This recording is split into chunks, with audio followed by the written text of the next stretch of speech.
Hinkle again with a follow-up to my Peabody stroke video tutorial. In that presentation I commented that there were many variations. Here are a couple of them to expand on your Peabody style playing. Eddie Peabody played plectrum banjo, of course. These particular exercises obviously work best for that tuning, but the strokes themselves will work for any tuning. These have been transcribed from different recordings of different players. In this video I will only show the strokes and the steps involved in learning them. For more detailed instruction and supporting materials, go to my website www.banjosnob.com. Click on the Technique tab and open the PDF entitled Peabody Stroke Lesson Number 2. You will also find a folder with MP3 metronome files. You may have to download these to work on your computer.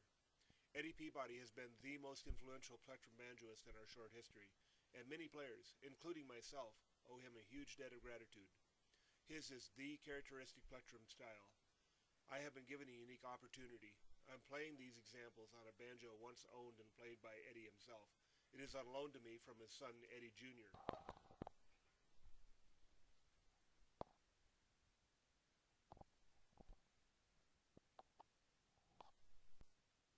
The first example comes from recordings of Swanee by Brad Roth and by Eddie Peabody himself. 1, 2, 3, 4.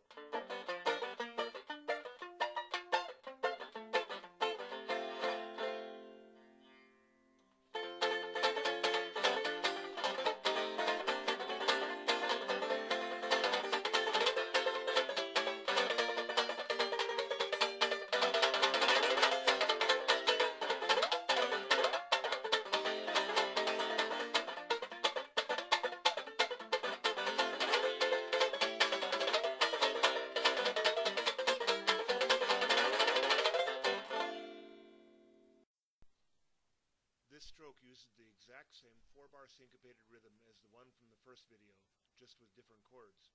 You should review that lesson before moving on. This uses 2 chords in all inversions, B flat, the 4 chord, and F, the tonic chord, and could be used anywhere you have this 4-bar 2-chord progression. The most important thing to realize about this stroke is that they are not triplets. They are straight, syncopated eighth notes. Notice that the first group of 3 notes starts on the beat, the next group starts off the beat, the next on, off, on, off, on, off, on, and finally escapes the pattern in the last half of the last measure. Different length segments of this stroke could be used just about anywhere, so long as you figure out the math to escape the pattern and lead back to a solid downbeat. This is not a problem when playing solo, but when playing with others, you must assure everyone else understands what you're doing so they don't get lost.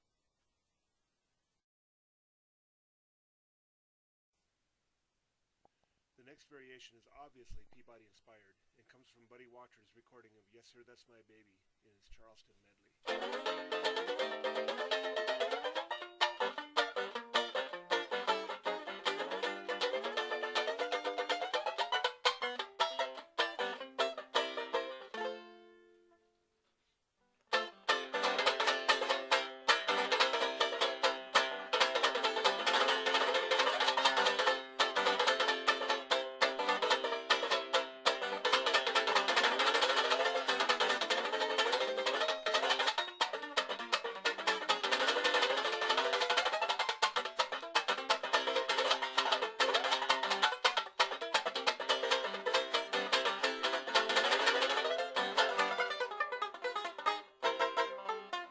This is the 8-bar bridge in the key of F.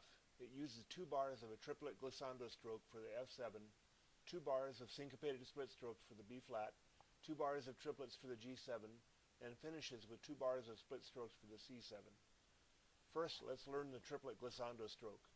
The triplet is simply 3 notes in the space of 1 beat.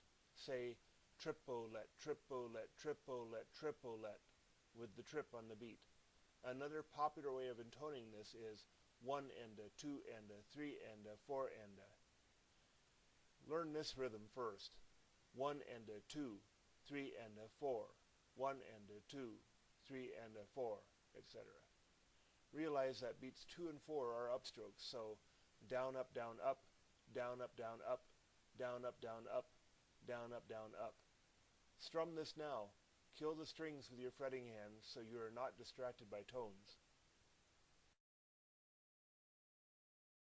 1, 2, 3,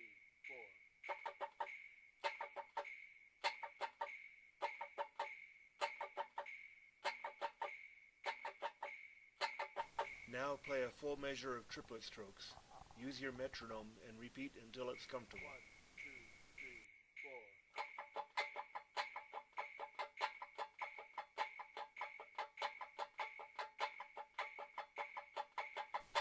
The next step to learning this stroke is in moving from one chord shape to the next, the glissando, while playing the triplets. Play the first shape, then change to the next shape as soon as you start to move. Step 1. Start on the first chord and slide up to the next chord in time for the next beat.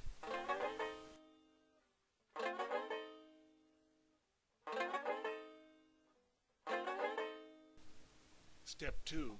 Do this from each chord to the next.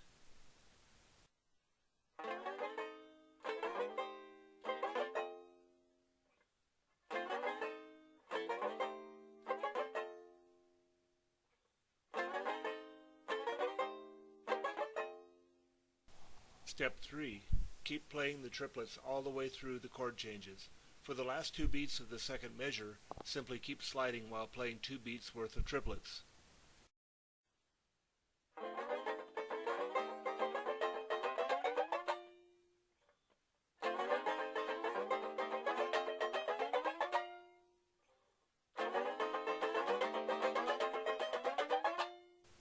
Step 4. Play 2 measures of B-flat chords with the syncopated split stroke.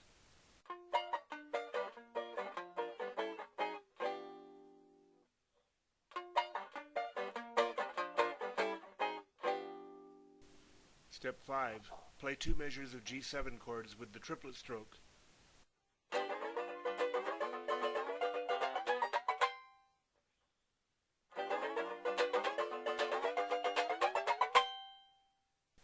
Step 6. Play 2 measures of C7 chords with the split stroke.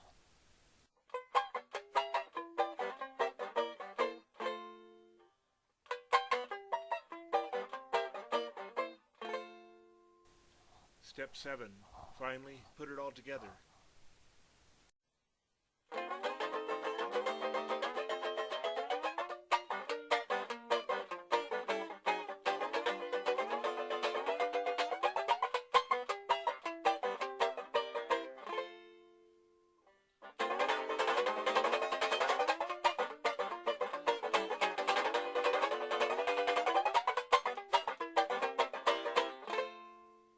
It's important to strum with a light touch, the pick lightly skimming the strings.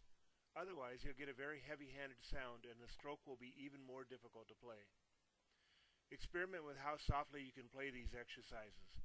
Your family and neighbors will appreciate it. Since the 4-string banjo is an historic instrument, the best way to learn to play it correctly is to emulate those who came before us. As they say, imitation is the sincerest form of flattery. I do this not just to improve my own playing, but also to honor our instruments past and our banjo heroes, and encourage you to do the same. If you have difficulty with this or any other plectrum banjo technique, I am available for private lessons via Skype. Contact me at banjoplayer1@yahoo.com for more information. If you have never before taken private lessons, I encourage you to try it. There are many great teachers out there just waiting for the opportunity to help you improve your playing. Thank you and enjoy.